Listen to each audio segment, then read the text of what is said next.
autour de Nestlé et ses scandales les plus connus. Mais on va vous présenter un exposé qui tournera autour de Nestlé et ses scandales les plus connus. Mais avant cela, on doit comprendre ce qu'est l'importance de la RSE, ou aussi appeler la responsabilité sociétale des entreprises, une notion enchanteresse qui évoque des actions pour le bien de la société. De plus en plus d'entreprises l'adoptent pour agir avec sagesse, en portant en compte leur impact pour une planète en progrès. La RSE a un rôle primordial pour les entreprises aujourd'hui. Il permet de créer de la valeur sans laisser le monde dans l'ennui et la gestion des risques et une image de marque et une réputation épanouie. L'entreprise qu'on va évoquer aujourd'hui est Nestlé, une entreprise emblématique pour de nombreuses personnes à travers le monde, et de nombreux produits de la marque ont marqué notre enfance.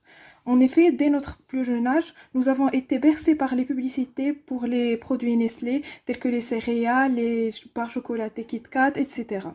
Néanmoins, Nestlé nous cachait depuis tout ce temps une autre face, qu'on ignorait et qu'on va essayer de dévoiler grâce à cet exposé, puisque Nestlé a fait l'objet de plusieurs scandales durant son existence. Il suffit d'écrire sur Google Nestlé scandale pour trouver qu'il y a de nombreux scandales reliés à cette entreprise, presque chaque année comme vous pouvez le remarquer. Et éventuellement, Nestlé fait toujours face à ces scandales de façon intelligente et très stratégique. Et cela est clairement justifié par sa présence forte dans le marché. Pour avoir une idée plus grande et plus détaillée sur ce sujet, notre exposé suivra le plan suivant. Tout d'abord, on va présenter le Nestlé et son histoire, les initiatives de Nestlé, ses scandales et les réponses de Nestlé, et enfin une conclusion. Donc, en ce qui concerne l'entreprise Nestlé, c'est une entreprise suisse spécialisée dans l'agroalimentaire fondée en 1866 par Henri Nestlé. Elle est aujourd'hui l'une des plus grandes entreprises dans son secteur dans le monde, avec plus de 2000 marques et une présence dans 191 pays. Les produits de Nestlé couvrent une large gamme, allant des produits laitiers et des boissons aux produits pour animaux domestiques et produits de soins de santé. Parmi les marques les plus connues de Nestlé, on peut citer le Nescafé KitKat, Nestea et Nesquik.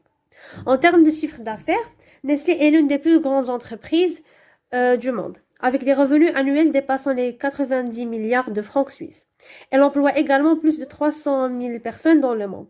En tant que multinationale, Nestlé est également engagée dans des initiatives de RSE, notamment en matière de développement durable, de gestion de l'eau et de nutrition. À l'origine, elle produisait de la nourriture pour bébés, en particulier une bouillie à base de farine de blé et de lait, appelée farine lactée. Ce produit a été un succès et a permis à l'entreprise de se développer rapidement. Au fil des ans, Nestlé a élargi son offre pour inclure d'autres aliments et boissons, notamment du lait en poudre, du chocolat, du café et de la nourriture pour animaux de compagnie. L'entreprise a également étendu sa portée géographique en ouvrant des usines et des bureaux dans le monde entier. Au cours du XXe siècle, Nestlé a continué à se développer en rachetant de nombreuses entreprises dans le secteur et est devenue l'une des plus grandes entreprises alimentaires au monde, avec des marques telles que Nescafé, KitKat et Smarties. Au cours des dernières décennies, Nestlé a également mis l'accent sur le développement durable et la RSE. Elle a pris des mesures pour réduire son impact sur l'environnement et améliorer les conditions de travail de ses employés et des agriculteurs qui fournissent des matières premières à l'entreprise. Aujourd'hui, Nestlé continue d'innover et de diversifier ses activités tout en travaillant à atteindre ses objectifs de développement durable. Nestlé, cette plus grande entreprise agroalimentaire au monde, a pris de nombreuses initiatives dans le cadre de la responsabilité sociétale des entreprises. Et voici quelques exemples. Premièrement, le respect des droits de l'homme. Nestlé a adopté une politique de respect des droits de l'homme qui inclut des principes tels que l'interdiction du travail forcé et des discriminations. On a aussi le développement durable. Nestlé s'est engagé à atteindre la neutralité carbone d'ici 2050 et a lancé un programme ambitieux pour améliorer la durabilité de ses produits, en réduisant les émissions de gaz à effet de serre, en diminuant la consommation d'eau et en favorisant l'utilisation de sources d'énergie renouvelables. Ensuite, on a la nutrition et santé. Nestlé s'est engagé à améliorer la qualité nutritionnelle de ses produits en réduisant la teneur en sucre, en sel et en matières grasses. L'entreprise travaille également avec des partenaires pour améliorer l'accès à une alimentation saine et équilibrée pour les communautés vulnérables. L'engagement social. Nestlé est impliqué dans de nombreux projets communautaires à travers le monde, tels que la fourniture d'eau potable aux communautés défavorisées et la création d'emplois locaux. Et enfin, la transparence et la responsabilité.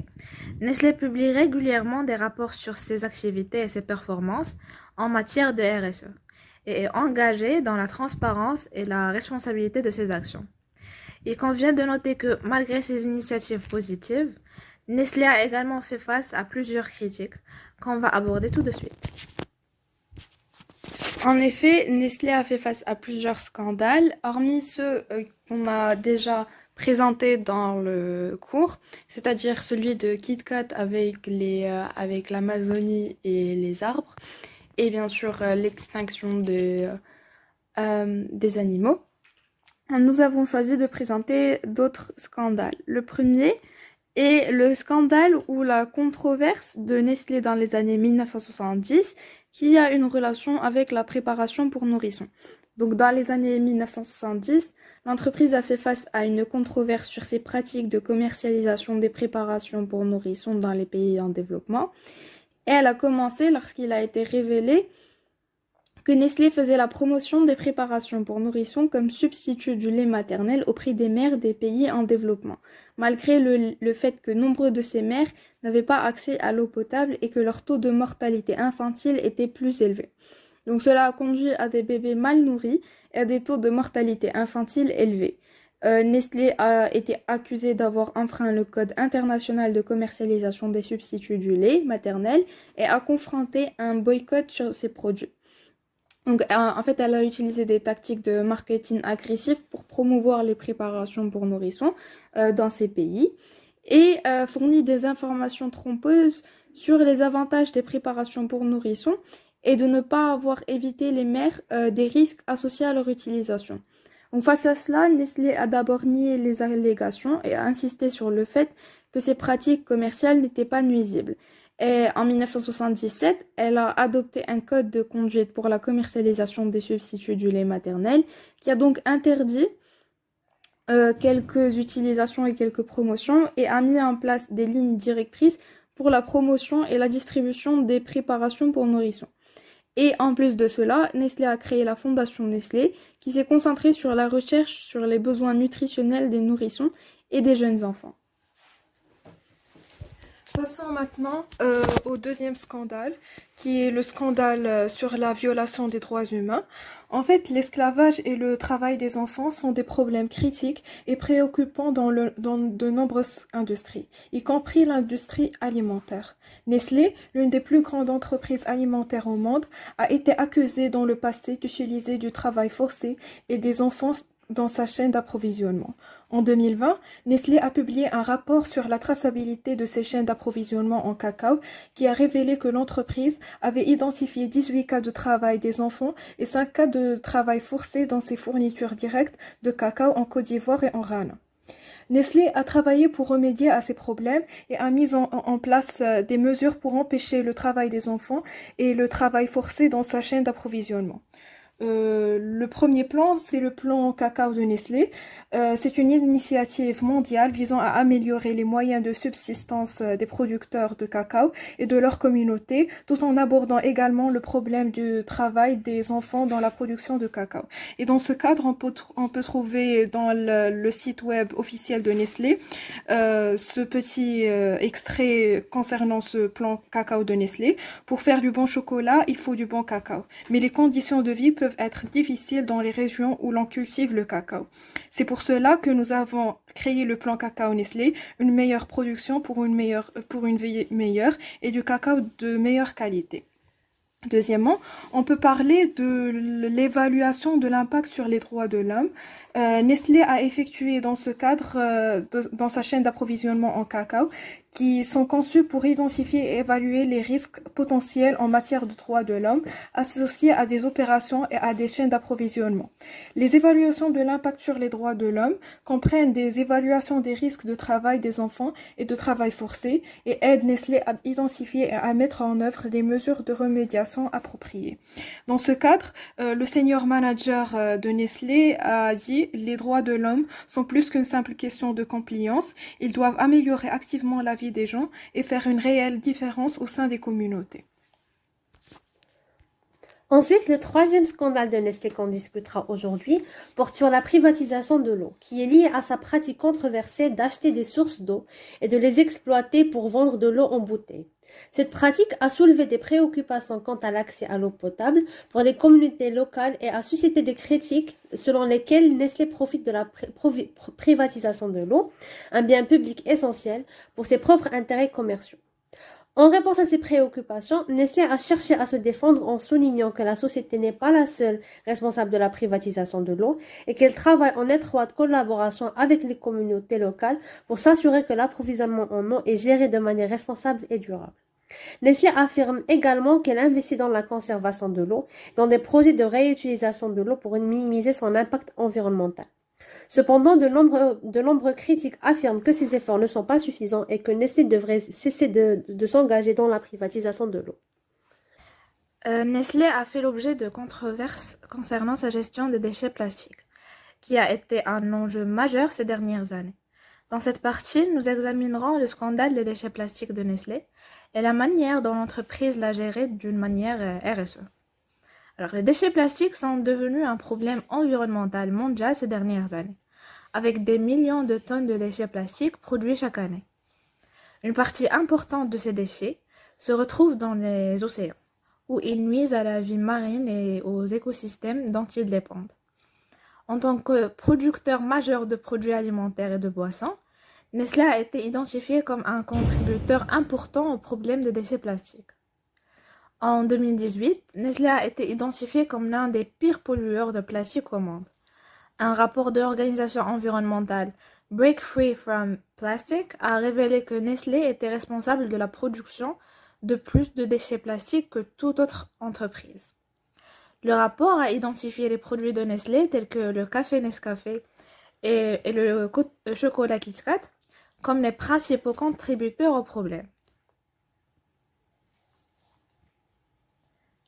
La réponse de Nestlé au scandale des déchets plastiques a été une initiative majeure en matière de RSE. La société a pris un certain nombre de mesures pour résoudre le problème, notamment s'engager à rendre tous ces emballages recyclables ou réutilisables et éliminer progressivement les plastiques non recyclables d'ici 2025. Cet engagement est une étape majeure dans la réduction de la quantité des déchets plastiques produits par l'entreprise. Ensuite, investir dans de nouvelles technologies pour réduire l'utilisation du plastique. Nestlé s'est engagé à investir dans de nouvelles technologies qui réduisent la quantité de plastique utilisée dans ses produits. On a aussi l'engagement de l'entreprise avec les parties prenantes. Nestlé s'est engagé avec des parties prenantes, y compris les organisations environnementales, pour développer son approche pour résoudre le problème des déchets plastiques. Et enfin, renforcer la sensibilisation. Nestlé a lancé un certain nombre de campagnes pour sensibiliser au problème de déchets plastiques et encourager les consommateurs à agir. Le scandale des déchets plastiques de Nestlé a mis en évidence l'impact de l'entreprise sur l'environnement et sa responsabilité de résoudre ce problème. L'entreprise a répondu au problème par une initiative RSE complète qui impliquait une série d'engagements et d'actions. Bien qu'il soit trop tôt pour évaluer l'impact de ces initiatives, la réponse de Nestlé au problème des déchets plastiques démontre l'importance de la RSE dans la résolution des problèmes sociaux et environnementaux. Enfin, le dernier scandale qu'on a décidé de vous présenter est celui concernant les tests sur les animaux. Donc, dans le passé, l'entreprise a été accusée d'utiliser des tests sur les animaux pour divers produits, notamment des crèmes à café, des aliments pour bébés et du chocolat. Ce scandale a suscité des inquiétudes importantes par rapport aux militants des droits des animaux, les consommateurs et d'autres parties concernées par la RSE de l'entreprise et son engagement envers des pratiques commerciales éthiques. Donc, le scandale des tests sur les animaux Nestlé a éclaté dans les années 1970 lorsque l'entreprise menait des expériences sur des rats pour développer une gamme d'édulcorants artificiels. Plus tard, dans les années 1980, l'entreprise a été accusée de tester des aliments pour bébés sur des animaux afin de vérifier la valeur nutritionnelle du produit. Il a également été découvert que Nestlé menait des expériences sur des chats et des chiens pour tester la sécurité des aliments pour animaux de compagnie. Ces révélations ont provoqué une indignation généralisée du public et des appels à Nestlé pour qu'il cesse ses pratiques d'expérimentation animale. En réponse au scandale, Nestlé a mis en œuvre un certain nombre de mesures pour résoudre le problème. La société a affirmé qu'elle avait réduit son utilisation des tests sur les animaux, mais elle ne l'a pas complètement éliminé. La réponse RSE de Nestlé au scandale des tests sur les animaux exprime une série d'initiatives conçues pour améliorer son image et réduire les dommages causés aux animaux. Ces initiatives comprenaient la mise en place d'une politique mondiale de bien-être animal et d'une politique mondiale de recherche et développement incluant l'utilisation de méthodes d'expérimentation alternatives à l'expérimentation animale. Mais malgré ces efforts, Nestlé a continué de faire l'objet de critiques concernant ses pratiques d'expérimentation animale, de nombreux groupes de défense des droits des animaux appelant au boycott des produits de l'entreprise. En 2014, l'entreprise a de nouveau été accusée d'avoir mené des tests sur des animaux en Chine pour développer des produits de santé. Et face à ce dernier scandale, Nestlé a publié une déclaration condamnant les tests sur les animaux et réaffirmant son engagement envers des pratiques commerciales éthiques. La société a même affirmé qu'elle avait immédiatement cessé tous les tests sur les animaux en Chine et avait ouvert une enquête sur la question.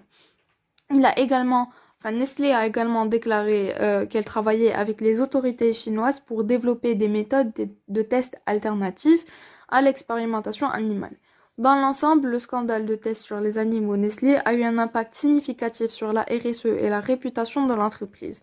Bien que l'entreprise ait pris des mesures pour résoudre le problème, elle continue de faire l'objet de critiques de la part de groupes de défense des droits des animaux et d'autres personnes qui estiment que Nestlé n'a pas assez fait pour résoudre le problème. En tant que tel, le scandale sert de récit édifiant pour d'autres entreprises, ce qui entraîne la nécessité d'un engagement fort envers les pratiques commerciales éthiques et la RSE. Comme vous pouvez le remarquer, les scandales de Nestlé étaient nombreuses. Elle a même été appelée Soulless Company ou compagnie sans âme, mais grâce aux stratégies adoptées dans le cadre de la RSE, on peut dire qu'elle s'est plutôt bien en sortie et cela nous mène à une conclusion. La RSE est importante pour le développement durable et l'humanité et elle est considérée comme un cercle vicieux de feedback positif pour l'entreprise qui l'adopte. Donc avec cela, notre exposé touche à sa fin et merci beaucoup pour votre attention.